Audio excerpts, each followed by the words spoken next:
Assalamualaikum warahmatullahi wabarakatuh. Perkenalkan, nama saya Umer Maliandini Fadilah. Nomor induk mahasiswa 6301420035 dari jurusan Pendidikan Kepelatihan Olahraga kelas B. Saya di sini akan menjelaskan materi tentang lompat jangkit guna memenuhi tugas UAS mata kuliah Atletik 2. Berikut penjabarannya. Lompat jangkit merupakan salah satu nomor pada nomor lompat horizontal yang memiliki tumpuan sebanyak 3 kali, yakni jingkat, melangkah, dan lompatan, dan sering disebut sebagai hop, step, jump. Keberhasilan lompat jangkit ditentukan oleh banyak faktor, yakni kekuatan otot tungkai, daya tahan otot tungkai, fleksibilitas, kecepatan, power, serta keseimbangan. Faktor-faktor inilah yang akan mempengaruhi tingkat keberhasilan dalam melakukan gerakan hop, step, dan jump. Tahap teknik dasar lompat jangkit dibagi ke dalam 4 tahapan, yakni yang pertama itu ada tahap awalan atau approach. Tujuan dari tahap ini adalah untuk mencapai kecepatan maksimum dan posisi badan yang benar pada saat take off.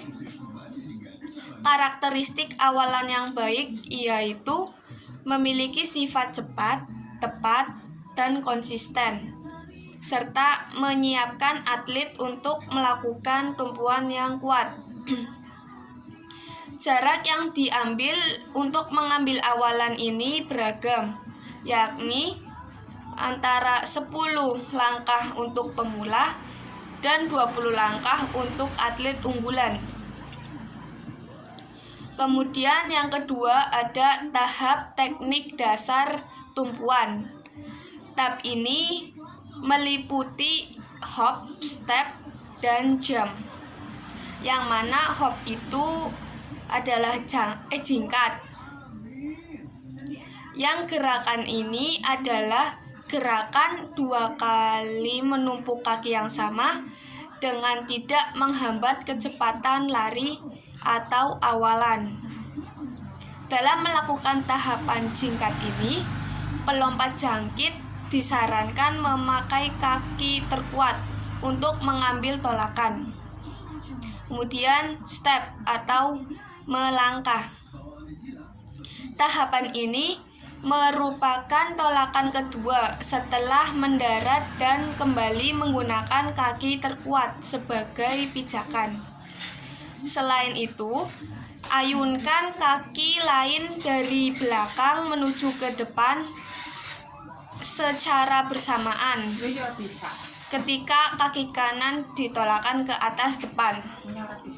Selanjutnya ada lompatan atau jump. Untuk melakukan lompat, seseorang atlet itu disarankan memakai kaki berbeda dari langkah jingkat sembari membungkukkan badan agar condong ke depan.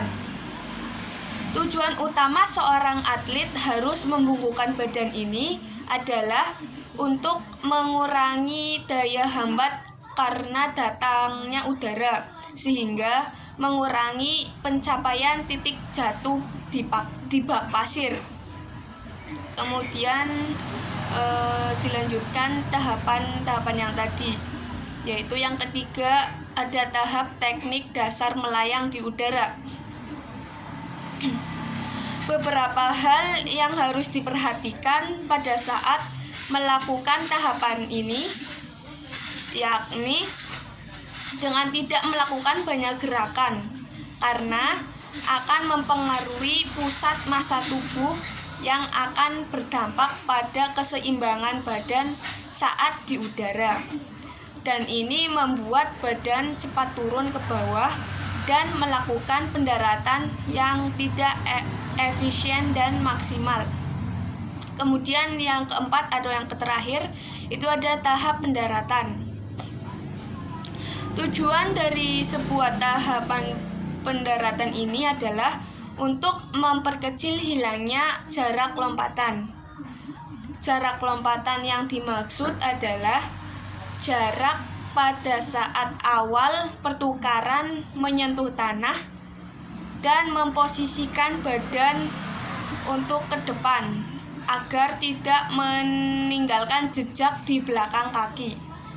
Hal yang perlu diperhatikan saat melakukan pendaratan adalah pendarat dengan posisi berdiri karena rentan dengan resiko cedera.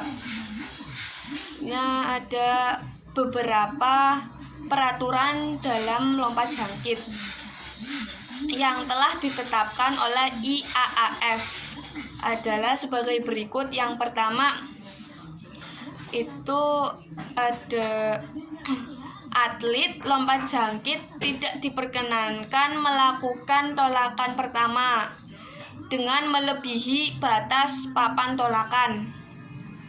Namun masih diperbolehkan melakukan tolakan sebelum menginjak papan tolakan. Yang kedua, tolakan kedua harus menggunakan kaki yang sama dengan tolakan yang pertama. Kemudian tolakan ketiga harus menggunakan kaki yang berbeda dengan tolakan yang pertama dan tolakan yang kedua. Bisa dikatakan kalau misalnya tolakan pertama itu hop, lalu tolakan kedua itu step, dan ini tolakan ketiga jump. Selanjutnya, setelah melakukan tolakan ketiga, pada saat melayang, atlet lompat jangkit tidak diperkenankan melakukan gerakan salto. Atlet lompat jangkit tidak diperkenankan mendarat di luar area pendaratan.